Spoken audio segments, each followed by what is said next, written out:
Hey guys, welcome back. It is Four Towers Films and another weekly recap of The Young and the Restless for this week.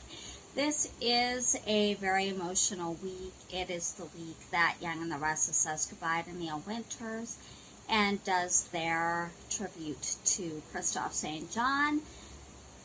Again, I'm in Canada, so a lot of what I'm telling you, like the days are going to be a day ahead for you in the United States. So we saw the tribute to today on Friday, the tribute that you will see on Monday. So we begin on our Monday, which will be your Tuesday, at the continuation of Society's club opening. With Abby and Devon, and everybody is pretty much there and they're enjoying themselves and having fun. Tracy shows up and is enjoying everything, congratulating Abby and Devon. And she sees Kane and he fills her in on, well, Kane and Lily show up and he fills her in on that she agreed to let him come with her, and Tracy kind of takes that as a possibly good sign that Lily maybe is willing to work things out with him, but Kane says that no, she's still wanting to go ahead with the divorce, and she says, your story's not over yet, so try to take it slow, don't take things for like at face value, basically. And he says he'll try, more or less kind of thing, but it's pretty hard when she kind of doesn't really want to make the effort in a way, and that she kind of really wants to go her own way. Through all this, everybody's having fun and dancing and enjoying themselves, and Kane tells Lily while they're dancing that it's really a nice speech that he wants to, if she'll give him another shot, he can be whatever she wants him to be, and that he won't hurt her again. And it kind of looks like he's willing to go there, or she's willing to go there, but she looks very conflicted about that. Lola is talking with Tessa, and she's kind of down because Summer and Kyle have left, and Kyle has told her that he's going to end things with Summer, and she's telling Tessa that, and Tessa's more or less thinking, that she should be happy, and this is her moment, and basically to enjoy it, and Lola's saying that, she's not sure, will he really end things with Summer, and Tess assures her that, he will, it's hard, what she did for Summer, and he doesn't really want to hurt her feelings, and Lola knows that. And so during this, Summer and Kyle have reached home, and Summer is upset that Nick had confronted Kyle, and basically, because he saw Summer or Lola and Kyle kissing. And it confronts him on that. And so Summer's upset. And she basically kind of rants somewhat about it. But then Kyle basically admits that they had kissed. And they get into a pretty big argument over it.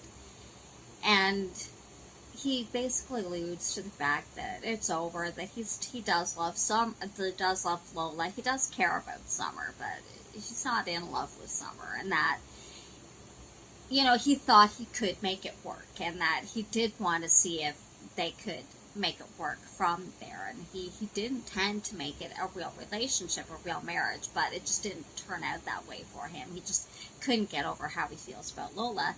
And Summer gets upset, and she admits that she saw the necklace on Lola and that she had thought it was hers because she looked in his jacket pocket when they were getting ready to go. And that it hurt her to see the necklace on Lola, and that she wants what he promised him, or what he promised her. And he said he just can't do that. He doesn't want to hurt her, but it's basically over. And she realizes that during their wedding, the vows that he was saying to her, he was actually meaning it about Lola. And she gets very upset and basically accuses him of being just like Billy. And he leaves, and she basically throws a glass at him as he's storming out the door. During all this, Victoria is getting ready to head to society, and she's wearing a very pretty dress. And Billy just wants to take her back upstairs and forget going to society. And she's like, no, I want to be there to support Abby. And so they agree to go. And Victor shows up. He's back home. And Victoria questions him on where he's been. And, he's basically said he's been in New Zealand, he's with Dubai, but he's actually in Vegas. And he says that, it's for a hotel conglomerate and a business deal that he's working on. And this whole thing, he's not in danger and don't worry about it. And he'd met Brandon, and he knows that they had a bit of a relationship, basically alludes to that fact that he knows about that. And that, don't worry about it. And, it's just a business deal. And, so he heads out, and they're going to head to society. And basically, Billy and Victoria don't buy the story. And Victoria's more determined than ever to get to the bottom of it, but they have to get to the club. We go back to the club, and Devon's starting to wonder where Neil is, because Maddie and Charlie showed up, and he was with them. And they said because he had coming back from picking Lily up from the prison, he wanted to have a shower and have a nap. And so they came ahead of him. And so at first it's just kind of like, okay, maybe he's napping and that sort of thing. And they don't really think a lot of it, but they text him and call him kind of throughout the whole show. And then at the one point, Devon and Lily are talking, and Devon asks about Kane and if she's going to reconcile with him. And she's like, she can't really think about that at the moment, and she's not really sure what she really wants to do about that. And he asks her, have you heard from Neil? And she says no, and that he isn't answering the text. So he's going to go check on him at the penthouse, because the kid said he was going to shower. So he leaves, goes to the penthouse, and you just see him, he comes in, and Neil's clothes are laid out and they're ready to go, and he calls out and there's no answer. He goes upstairs, and then a little while later he comes back down and he's been crying. So then we switch back to the club society, and Devon's coming in and he's looking very upset, and it's like a music montage over top of this at this point. And he goes over and he has, you don't hear it, but he has Lily go back to the back part of the club, and he tells her that Neil has passed away. And she doubles over in grief, and he hugs her. Kane sees this, and he comes over, and they inform him. And little by little, the family notices. So Maddie, Charlie, Tracy, they all notice this, and they all come over, and they, one by one, find out that Neil has passed away. Tracy goes and informs Abby, and so it starts to kind of expand from that point. On Tuesday's episode, we begin with Ashley. She's at the Abbott mansion doing business by phone, and Jack comes in, and they kind of start snarking at each other about who brought disgrace to the Abbott name, and so on and so forth. And Abby comes in and informs them that Neil has died. The Tuesday's episode takes place the following day after Neil passed away. At the same time, Victor is at his office, and Nikki comes in and demands he tell her about the psychiatrist that he's paying for in Las Vegas. And she says, you know, I'm always the third on your list of priorities. You're always running off to business meetings or, you know, doing something for Newman, that sort of thing. And he basically tells her that's ridiculous and that he'll tell her everything in due time and they'll have a sit-down conversation about it. While he'll tell her, but she can't tell anybody else. He's just about to tell her when Jack calls him and informs him that Neil has passed away. And Victor's shocked and can't believe it. And Nikki can overhear this conversation and he puts Jack on speakerphone. And they don't know, obviously, the details at this point of what had happened. And they start talking, Nikki, and Victor thanks Jack for calling and informing them of what had happened. And Nikki and Victor just basically start talking about Neil and their relationship with him, and that everything else, when something like this happens, is inconsequential. It doesn't mean anything. It's not important, not feuds, not business, nothing like that. It's just about family and friends when you lose somebody that you care about so much. And Nikki starts to cry, and she's looking at a picture of Neil on her phone and says that, you know, she owes so much to Neil that she may not be here if it wasn't for him, and that he saved her so many times. And Victor says he'll always be grateful to him, and he was a good friend, and he was there for Nikki. And Abby shows up and to inform them, but they already know, and they just talk about how Victor tells her that his children mean everything to him, especially now after losing such a good friend. And they wonder how Lily and Devon are doing. So Abby leaves, and they just basically reflect on what kind of relationship, how close they were to him. And Nikki basically worries about Victor, that, you know, something like this could happen to him. And Victor assures her that, you know, nothing like that's going to happen to him. He has a lot of good years left in him. As he hugs her while they worry, and Nikki goes to inform Nicholas and Victoria about what had happened. We switch over to the penthouse, and everybody is showing up, and Lily tells Devon that she doesn't know how to do this. She doesn't know how to lose her dad. When she lost her mom, her dad was there for her, and she was able to lean on him. And now she feels very much alone. And even though Devon and numerous other people comfort her and assure her that she's not alone. She has the kids, she has Kane, she has Devon, she has everybody. That she doesn't have to do this on her own.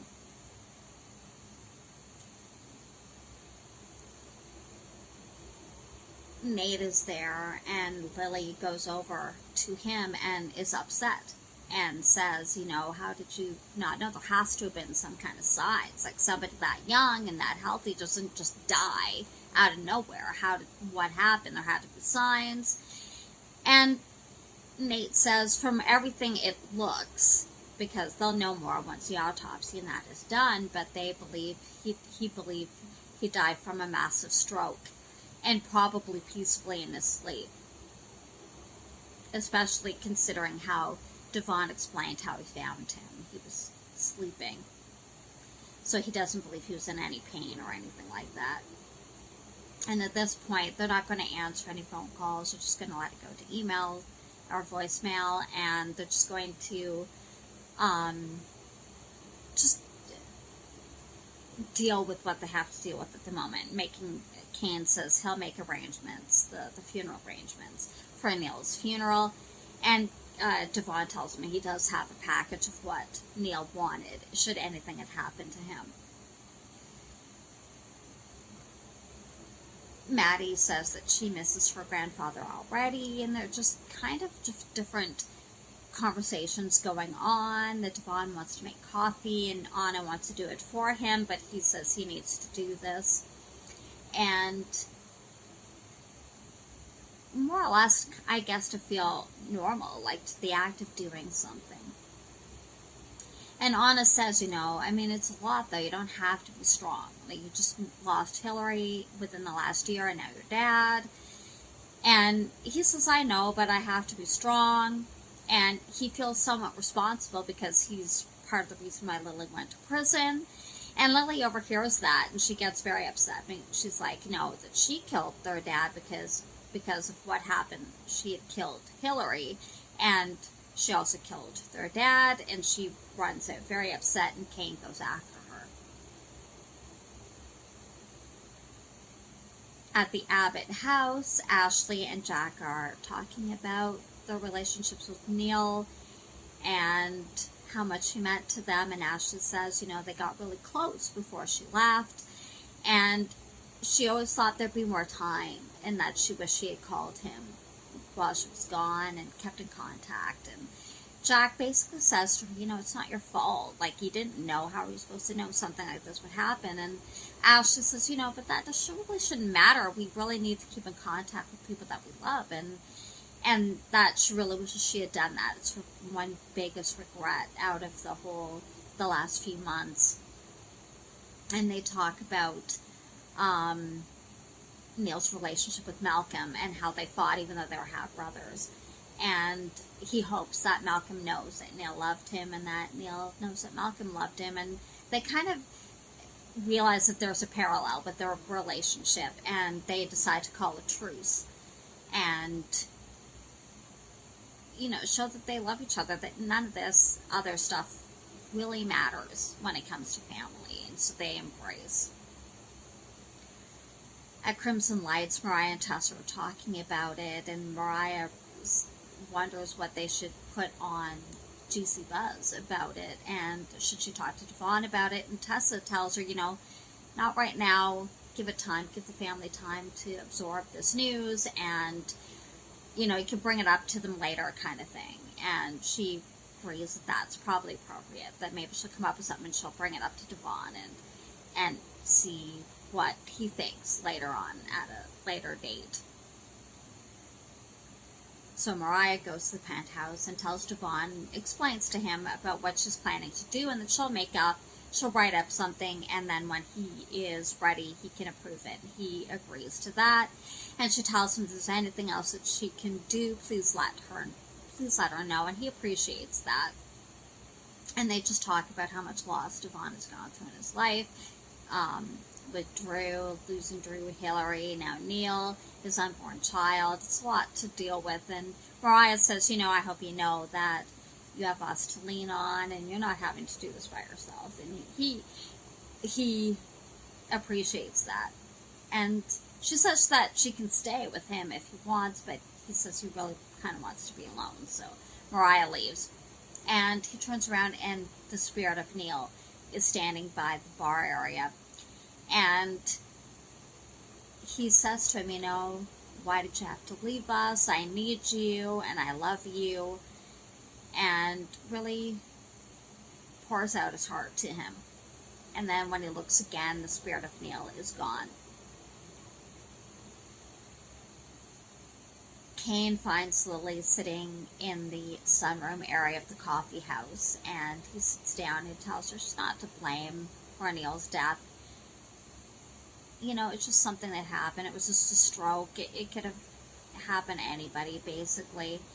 And that Lily recalls her dad picking her up from the prison, and how he said, I love you, baby girl, and hugged her, and it was the best hug she could ever have received. And when seeing him leaving the prison for the first time, and she feels bad because now she's lost both parents, and she reiterates that when she lost her mom, she had her dad to lean on. And he said, that, and that she feels alone. And Kane hugs her and assures her that she's not alone. And it kind of segues into Tessa singing on the fire escape for Mariah. And while she's singing, you see what's going on with other members of Genoa City.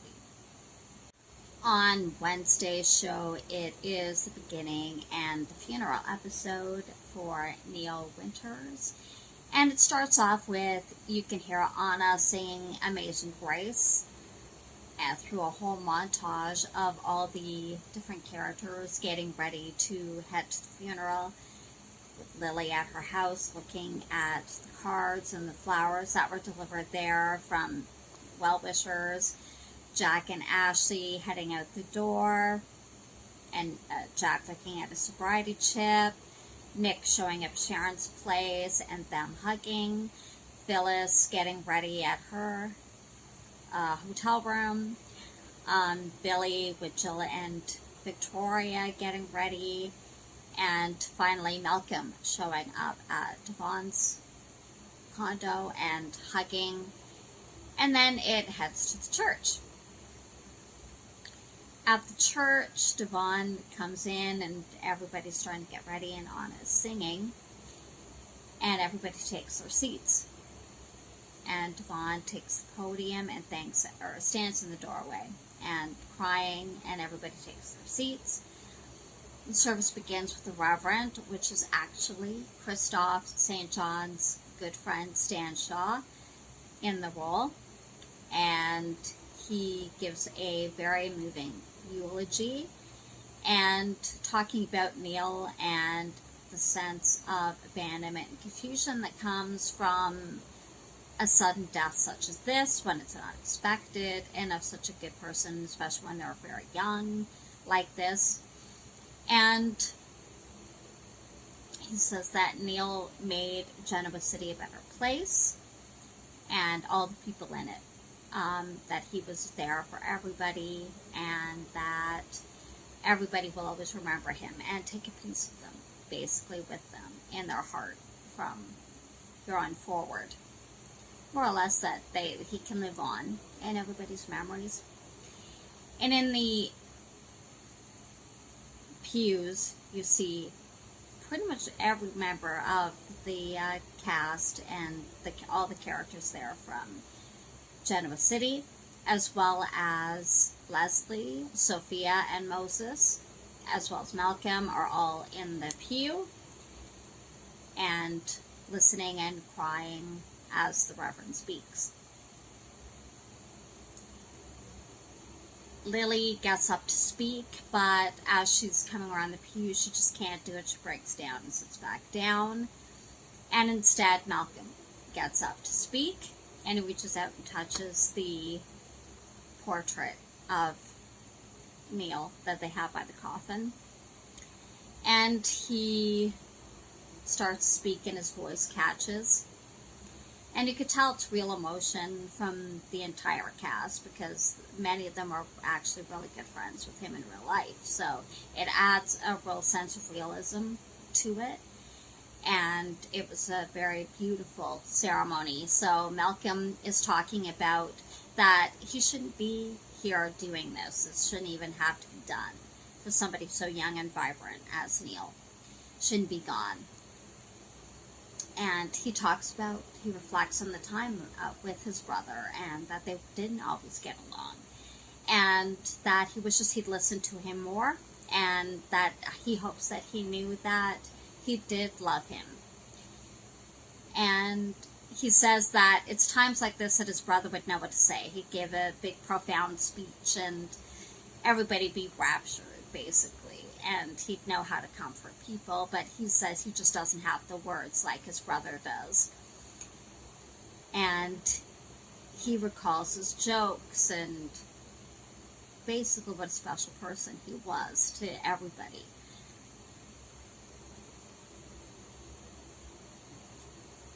Nate is the next one to speak, and he talks about words from his mother, Olivia, that she had said that as we feel their loss, we should also feel their love. Victor stands next and recalls when Neil first came to Newman as a young man, and how he really trusted him. He was one of the few that he actually trusted in business and outside of business, that he was really a true friend, and that he was honest and he had integrity. And he was more than really just a friend. He was a member of the family.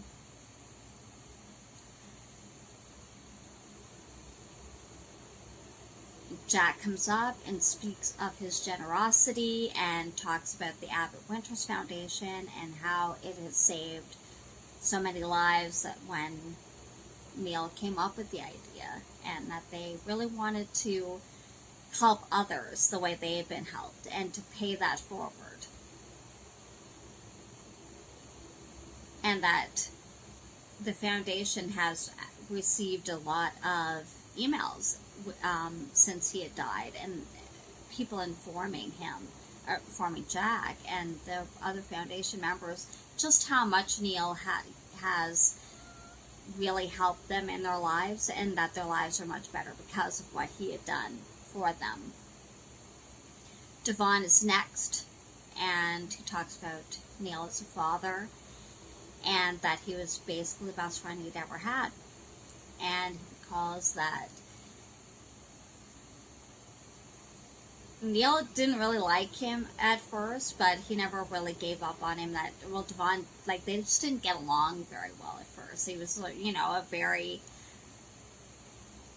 kind of upstart kind of teenager, and that he will always kind of be grateful to him that he didn't give up on him, and that they really forged a strong father-son relationship, and that filled with loyalty, respect, and love.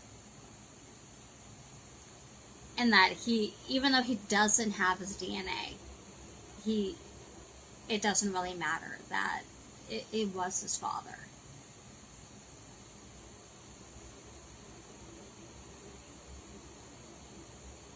Lily still can't get up to speak, so Cain does it, and he gets up instead, and he talks about how he regretted letting down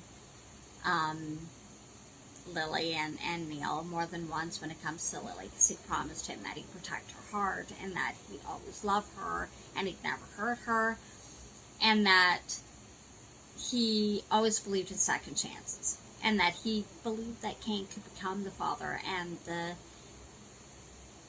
father figure that and husband that he knew he could be.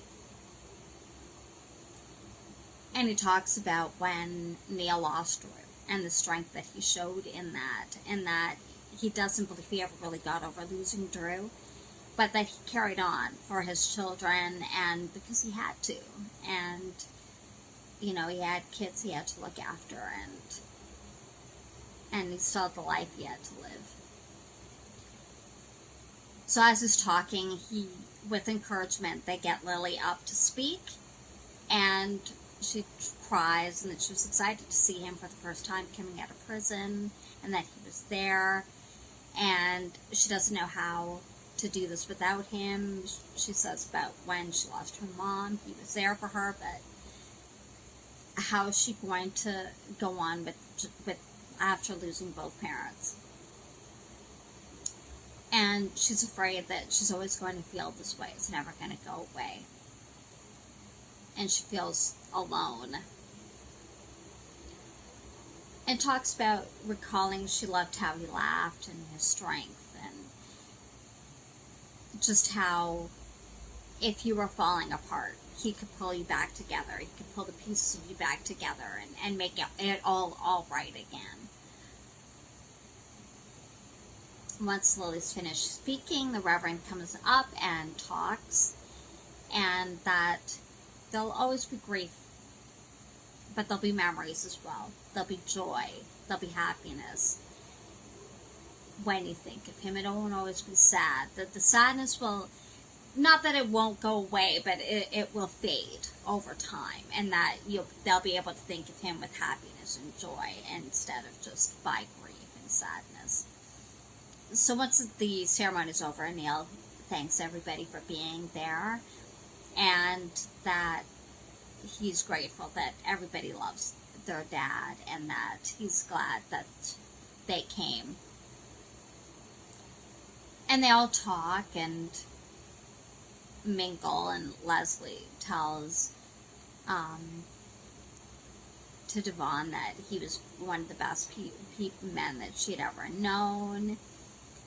And Phyllis talks to Malcolm, and they hope that she says to him, don't be a stranger, and they hug. And Tracy supports Lily in saying that,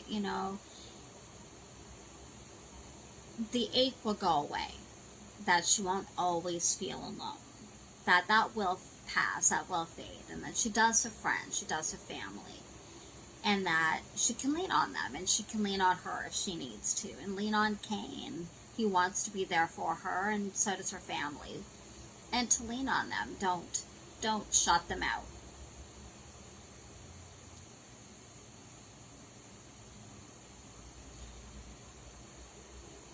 So basically everyone is starting to leave, and at the end it is Devon and Lily are left looking at their father's casket. In Thursday's episode, they are all back at Devon's penthouse, and Malcolm says, we all did the right thing, and we had the funeral, the ceremony for Neil, and we shed our tears, but now let's celebrate his life. No more tears. And let's not cry anymore. Let's have some good times, because that's what Neil would want. And they all agree, and they encourage Anna to sit at the piano, and she sings Till the World Stops Turning, and they all join in, and they have some fun. And they talk about the jazz being Neil's favorite, and talking about his Club Indigo that he had started. And we have a flashback of when he was planning to buy it with Neil there, and Neil talking about wanting to go into music. And they, Lily says that Neil always said that music brought people together, and that's partially why he wanted the club. And that Sophia talks about how he had sent them jazz lullabies for Moses so he could sleep. And Jack talks about his enthusiasm for music, and that will live on through his family members, that didn't die with him. And they all toast to Neil. Mariah goes and tells Devon again that if there's anything that he needs, just let her know, and asks what he's thinking at the moment. And Devon's talking, just looking at everybody there at the penthouse, and that everything that he has, he owes to Neil. And throughout the episode, there's flashbacks to when they're talking about Neil, and in that particular moment, you'll get that character flashing back to a moment in time that they're talking about. And that's pretty much throughout the whole episode. So you get that with Devon, you get that with Malcolm, you get it with Lily, just when they're talking about how he supported them, how he loved them, and then there's like a corresponding episode, or a flashback to go along with it. Like talking about the music career with Devon, and different things with Malcolm, encouraging him to be a better person, Lily with when she was growing up, and all that. And meanwhile, Malcolm commends Lily for showing strength to be able to get up and talk about Neil. It's not easy to do when you're in grief, and it's really such a shock. And to be able to do that, and to honor her dad that way, the way she did.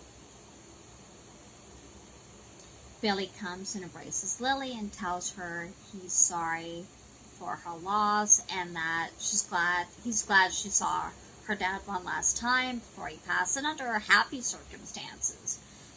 And he was glad that he was there when she got out of prison, that it was him who picked her up and brought her home. And then Victor and Devon are talking, and with Jack kind of interjecting that how much they liked him, and kind of more or less who discovered him first. And Jack saying that it was John who hired him at Jabot, and Victor saying that, well, at the time Jabot was a subsidiary of Newman, and so it's kind of like their old thing, but it was almost like old times, not like an inappropriate arguing, but it was more of a jabbing, kind of almost remembering good times sort of thing in a way, while they're talking about Neil. And they just are really reminiscing over that. And at the same time, Sophia and Ashley are reconnecting and talking, and Sophia says she had heard that they had reconnected, or that Ashley and Neil had reconnected, and she's glad that he found somebody who really got him. And Ashley, is excuse me, upset that, that they didn't more or less kind of keep in contact more. It's finding it hard to process it. And then you get Sophia flashing back to moments. Again, the whole episode is interspersed during each conversation with flashbacks. Billy and Jill are talking, and during this, Jill learns that Victoria and Billy are back together, and she's over the moon. She's all excited over that, but she's saying, we're keeping it, we're moving slowly, chill out kind of thing. And so Victoria says that they really should leave and give the family time to just be on their own, and Billy agrees with that. Well, Jill's like, kind of like this, like it's not obvious, she's happy. And so people start to leave.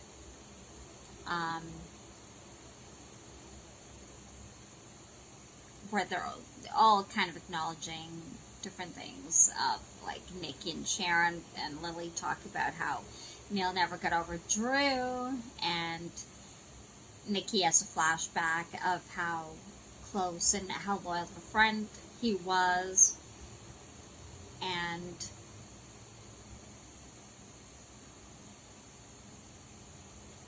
Mariah and Sharon are talking about that she's glad that Neil and Hillary were able to mend fences and heal the rift before Hillary died. And that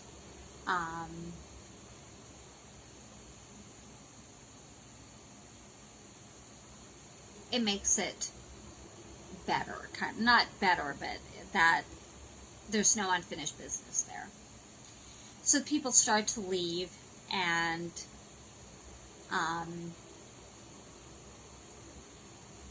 Malcolm says he won't wait so long between calls, and that they're all heading back to the airport.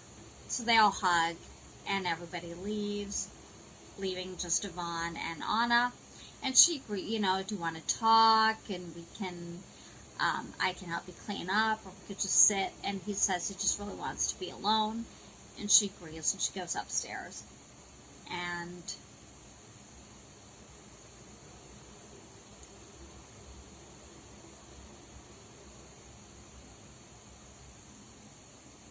basically just, he wants to be alone. He just sits basically and breaks down on his couch.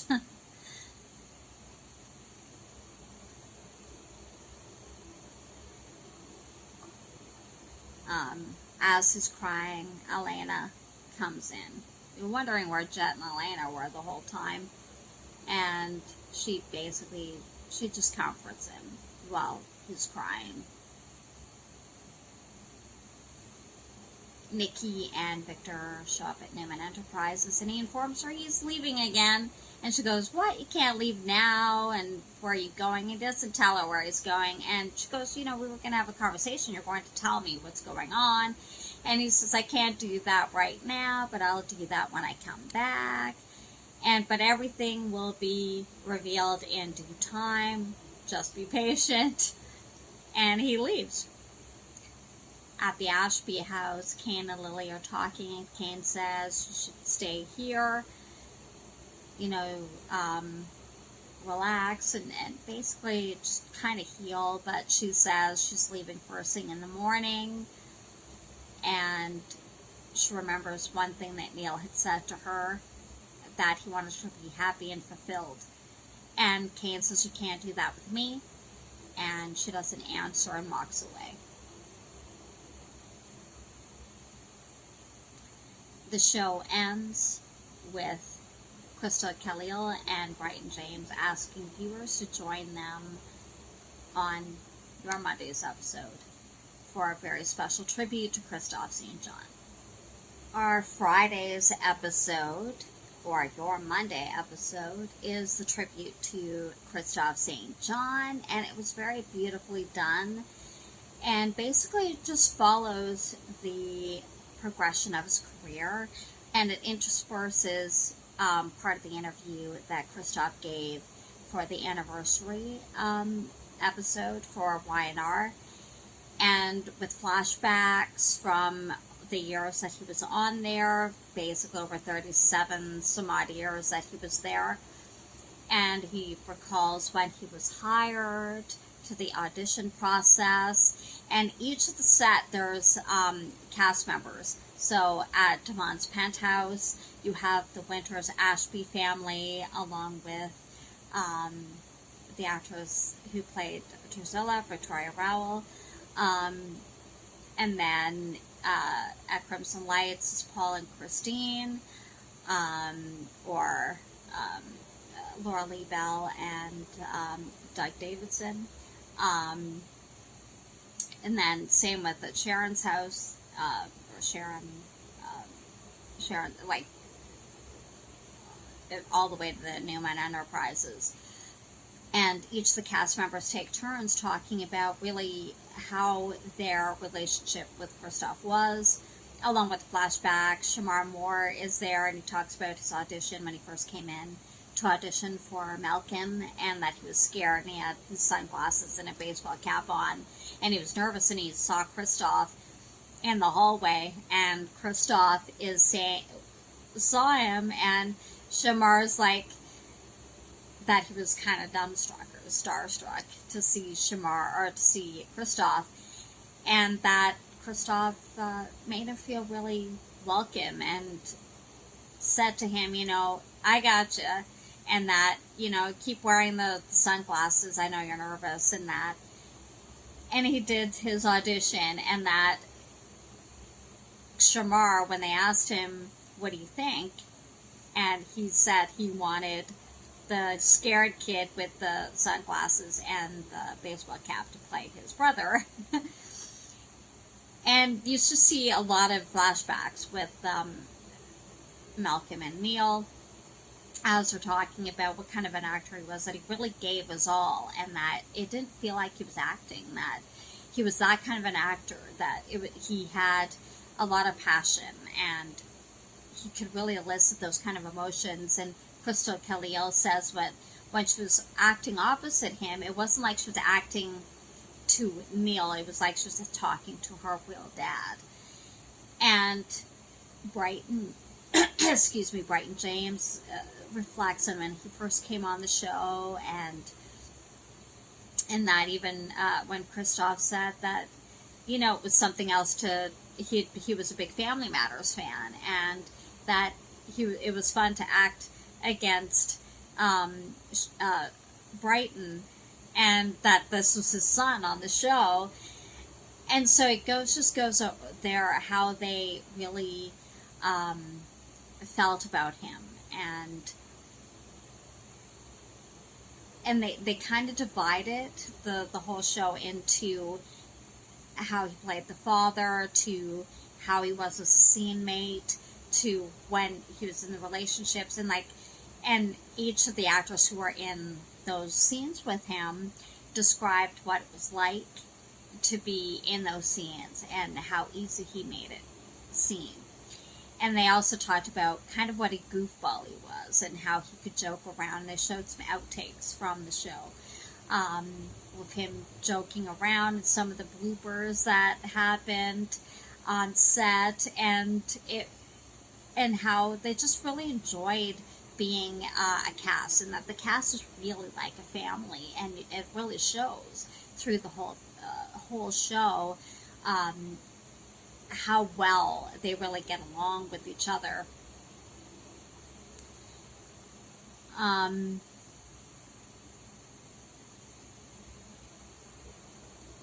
basically, one of the last scenes they show for the special tribute episode is Neil and Catherine, and talking about their accomplishments, and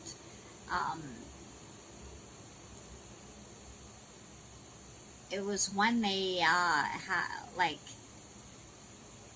got some patents or something approved. It was one of the shows when Neil it was a few years ago, obviously. So, and just interspersed through the cast talking, you see the interview with Christoph in his own words, and his relationships, and how he felt about being there, and how he felt about the cast.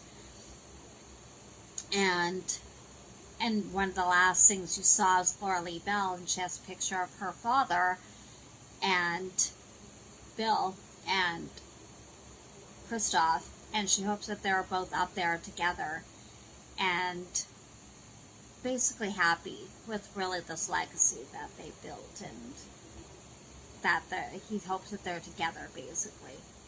And the last thing you see is basically Christoph thanking the viewers for being along on the journey, and that he loves them. And it ends with a plaque saying, and the show ends with a lovely plaque of Christoph saying, "John, in loving memory."